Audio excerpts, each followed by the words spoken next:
Por esta información y le doy la bienvenida a Óscar Valderas, periodista especializado en crimen organizado. Óscar, ¿hay un patrón de operación, un modus operandi de estas mafias entre gente que trabaja en restaurantes, taxistas e incluso autoridades?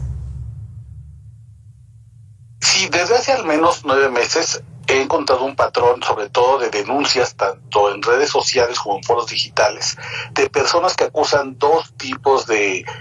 bandas bastante identificables en el circuito de Polanco, pero también en Roma Condesa, y son taxistas que están coludidos con bandas de secuestradores que esperan a clientes de madrugada, que salen de centros nocturnos para poder fingir que les van a dar el servicio y los llevan a alguna casa de seguridad o les llevan la famosa vuelta, que es llevarlos de cajero en cajero para vaciar lo más que puedan sus tarjetas bancarias. Y por otro lado, mujeres principalmente de origen extranjero que tienen una condición migratoria irregular en el país, que pues aprovechando que hay gente que quiere seguir la fiesta, que son 2 de la mañana y que no quiere volver a casa, que tal vez continúa su relajo, pues les ofrecen llevarlos a departamentos, a casas de citas, a algunos lugares que están disfrazados como si fueran de hostess o restaurantes de cortes y que en realidad son una especie de fase siguiente de los table dance, y entonces con drogas, con gotas oftalmológicas, los hacen perder el conocimiento para poder cargarles unas cantidades brutales de dinero y después abandonarlos en la vía pública. Eso ha sido como digamos la constante en los últimos meses, los últimos 9 meses, al menos yo he visto con mucha insistencia, sobre todo en el corredor de Mazarik y el de Roma Condesa. Y bueno, en muchas ocasiones las víctimas únicamente hacen la denuncia en redes sociales o en foros o en plataformas como Google o como Yelp, porque sienten mucha vergüenza de ir ante un ministerio público y contarles cómo es que fueron víctimas de un delito, porque se sienten responsables de ponerse en riesgo, porque tendrían que contar, bueno, pues que me pasé de copas, o la verdad es que pues me quería seguir la fiesta con alguna mujer que conocí en el antro, o yo mismo, en vez de pedir un servicio por una aplicación, pues decidí acudir a un taxi callejero. Es decir, en realidad estas bandas del crimen organizado, y digo organizado porque está claro que hay una colusión con autoridades y además actúan más de 3 personas en estas redes, también dependen mucho del estigma social, de que la persona que haya sido robada, golpeada, secuestrada, defraudada,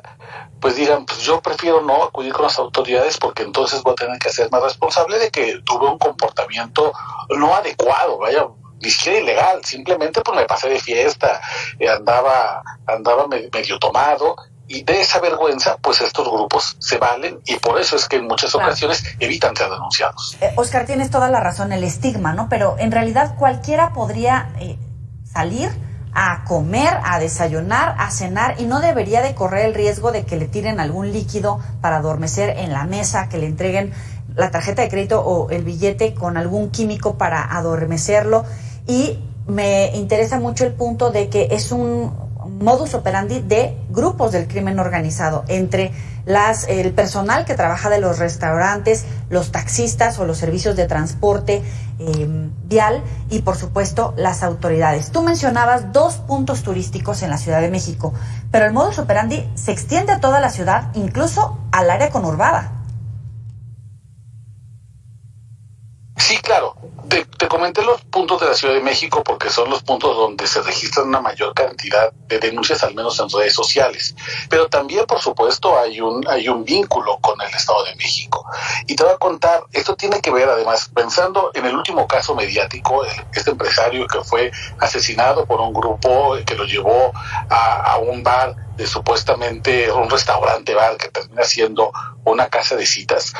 Tiene que ver con que las bandas del crimen organizado han encontrado una forma de darle una vuelta a la Ley General Antitrata que se promulgó en México en el 2012. Esta ley actualmente sanciona a los table dance y los vuelve un giro ilícito, porque la ley de trata en México castiga a cualquier persona que se beneficie económicamente de la prostitución ajena. Entonces, por ejemplo, un capitán de meseros que busca sentar a algunas chicas con un cliente con el fin de que tengan relaciones sexuales y cobrar un porcentaje por haber acercado ese encuentro, él trata, se convierte en un tratante, lo que hace muchos años se conocía como lenón o como padrote. Y entonces en la Ciudad de México desde hace muchos años esta ley sí se ha aplicado de manera bastante dura. En la Ciudad de México ya prácticamente no hay table dance y los que operan todavía lo hacen bajo un esquema digamos móvil, pero en el Estado de México aún encuentras muchísimos restaurantes supuestamente de hostess que hacen la misma función del table dance, únicamente que ya sin el baile. En vez de que las chicas bailen en una pista con un tubo, las hostess se acercan, te sirven los tragos, hay un precio diferenciado para ellas y para ellos, y ellas tienen la obligación de cumplir con una cuota de servicios sexuales con clientes a quienes ya han embriagado. Esto ocurre todavía en el Estado de México, en municipios como Naucalpan, como Tlalnepantla, como Atizapán, cercanos a la Ciudad de México, y entonces muchas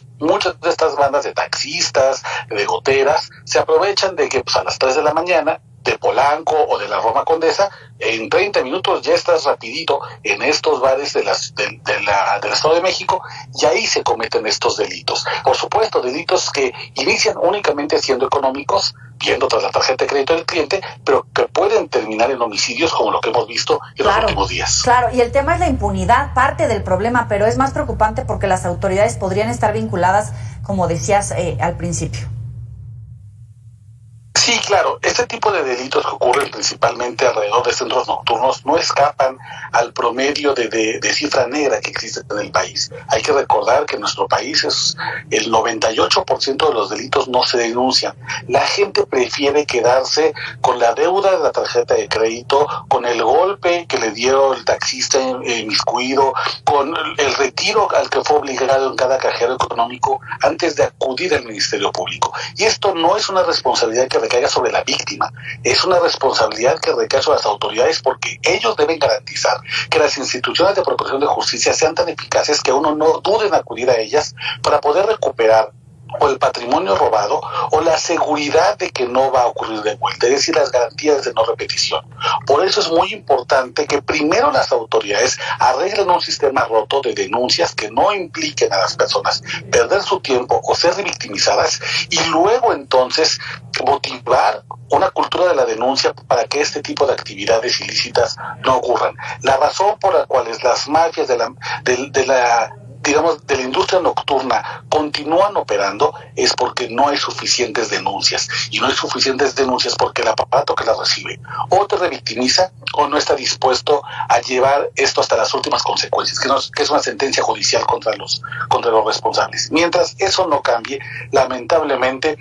este corredor de impunidad, de trata, de homicidio, de fraude, de clonación de tarjetas, de suplantación de identidad, pues va a seguir ocurriendo. Óscar Valderas, muchísimas gracias por estos minutos para el auditorio de Mega Noticias.